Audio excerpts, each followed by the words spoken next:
We're just about set to get started, and this ought to be a good one between the Pittsburgh Steelers and the Baltimore Ravens.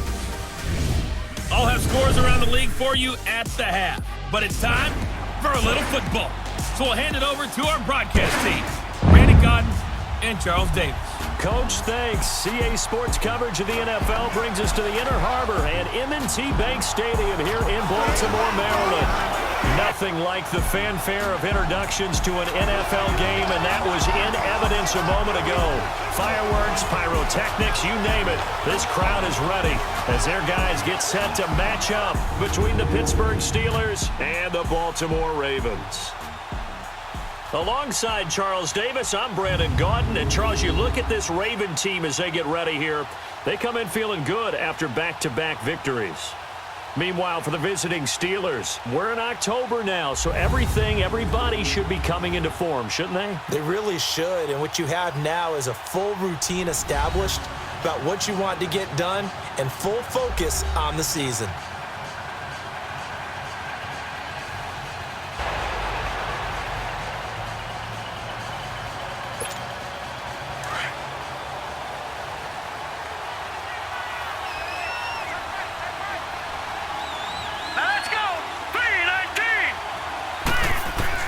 To throw is Walker on 1st and 10. Into heavy traffic, and it's intercepted. Picked off by Tony Jefferson, and he will score. Touchdown, Baltimore.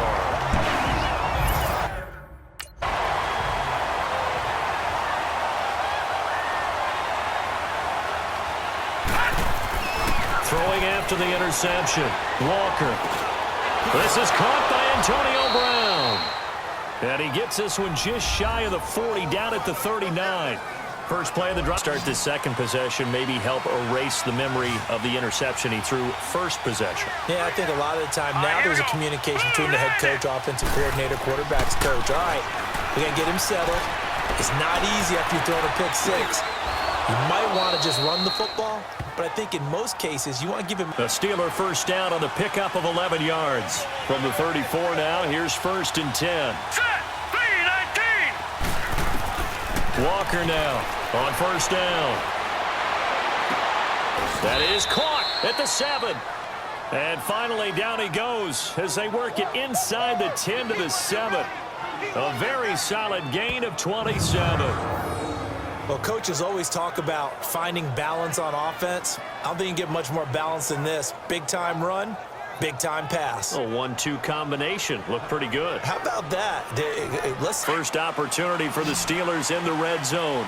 They've got it 1st and goal at the 7.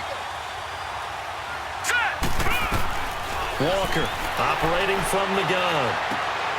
And caught in the end zone. Touchdown, Steelers.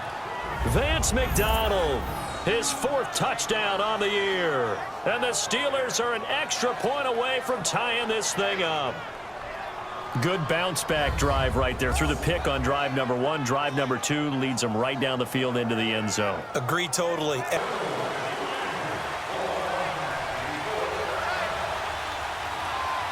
right, here we go. 3-19. Throwing on 1st down. Walker. And they get him down, but not before he takes it across the 40-yard line. To go across the middle, you put it all together, you got a heck of a tight end candidate. Here we go now. Green, 39. Green. Here's Walker to throw on 2nd down. This will be caught by Brown. And they'll get him down as he's inside the 40. Pittsburgh getting 16 yards. No matter who's running the route and catching the ball, but when you have a receiver of that stature, you have to be a little bit more precise throwing it. You don't have the same catch radius with the bigger targets. They go play action here on 1st down. Open man right side is Smith-Schuster, complete. And he works it to the 30-yard line here, right at the 30. Give him 9 there on the 1st down. I can just tell you, attrition does set in for a defense because you're excited about hitting him in the first half. Maybe not so much in the second half, and some of these shorter gains turn into bigger runs later. That is caught right at the 10-yard line. And they will eventually get him down, but he's inside the 5 all the way to the 3. And a nice gain of 21 yards. One of the advantages of zone defense, as I remember it, is being able to see the play develop in front of you. One of the disadvantages, when they find those levels where they can hit you with it. Sometimes. All right, here we go. Back to throw. Walker. And he's in. Touchdown, Steelers. As his guys are in for 6. And the Steelers are able to strike for 6. Boy, it's nice to have that big, reliable target you can go to. Each and every time. A lot of people see that position as a fallback. Throw it to them when all else fails. Not at all. This guy can make plays, and that's exactly what he just did. Yeah, play here for a touchdown.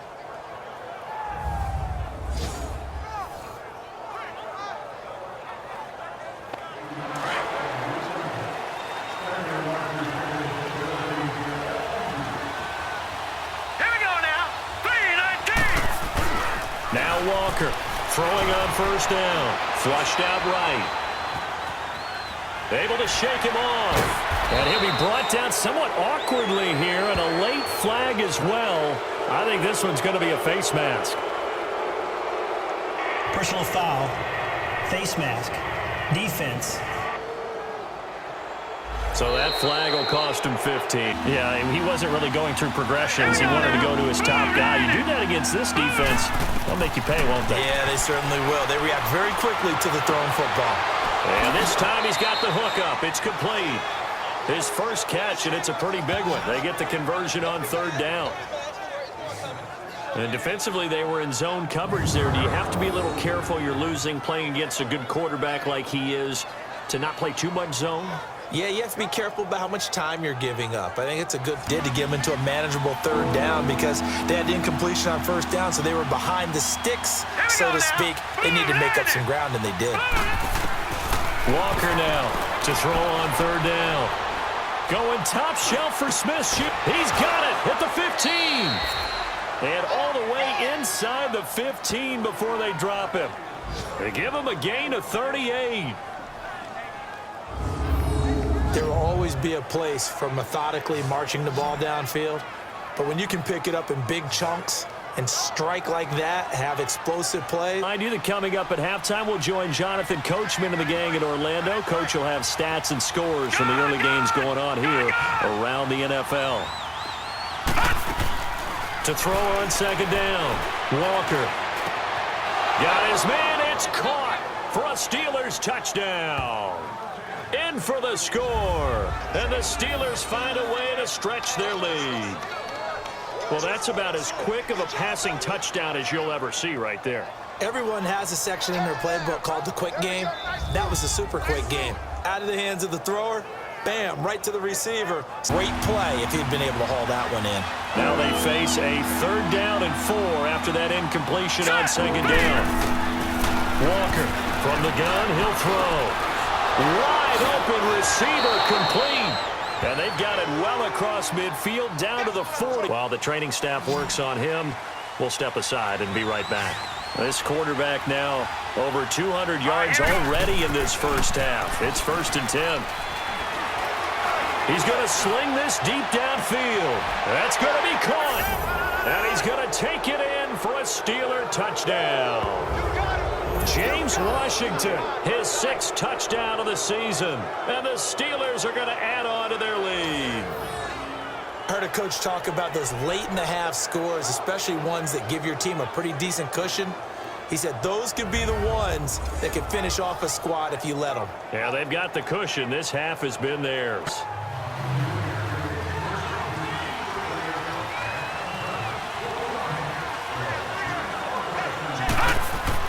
Here's Walker on 1st and 10.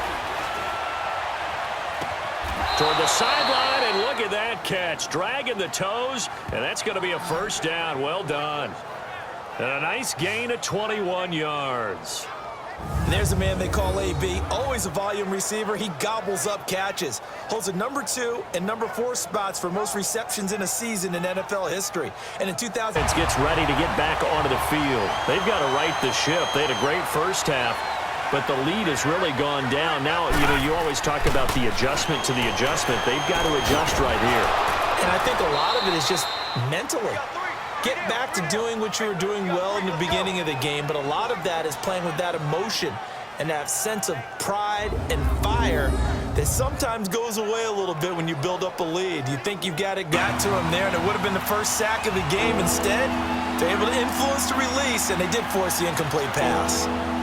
Here we go now. Green, 39. Walker now on third down. He's got a man. It's his fullback. And they'll wind up getting this one all the way down inside the 20. That one goes for 36 yards. Now, that play will end up on the highlights, and you'll see it all over the place. But what you won't see, the offensive line that bought the extra time, that allowed for the big completion downfield, those guys made that play possible. No, in these types of situations, players will tell you that's extra intensity. From where we sit, it's actually frustration. It's not a good play. Walker throwing on first down. This is caught. And he's in. Touchdown, Steelers. James Washington with his second touchdown of the game, number 7 on the year. And the Steelers capitalize on the short field as they take it in for 6. They were still throwing with a comfortable lead here late, and now that lead even more comfortable. And your first thought is there bad blood that went into this one ahead of time, that maybe they're seeking some revenge, or they just don't? Taken down. And when do they start thinking about burning these timeouts? They've got all 3 still defensively. To me, you have to start right now. Here's the time, and that means you've got to stop them on defense, not give up the yardage. Use your timeouts in order to get the ball back and try and score yourself. But now can do here. They have the lead, obviously, late in the game. I guess the good news for them is if for some reason they would make a mistake, a field goal does the opposition no good. Everyone loves to have a little bit of a cushion, and that helps you immeasurably. But the bottom line is, do all the things that you're taught in order to close out the game. Don't even let... And nothing but daylight ahead. And into the end zone. Touchdown, Pittsburgh. A big play there. His first touchdown on the year. And the Steelers find a way to stretch their lead. And that run massively increased his production in this game, and now he's over 100 yards. And break out your calculator, partner, because his yards per carry went up significantly, right? Big-time jaunt all the way to the end zone.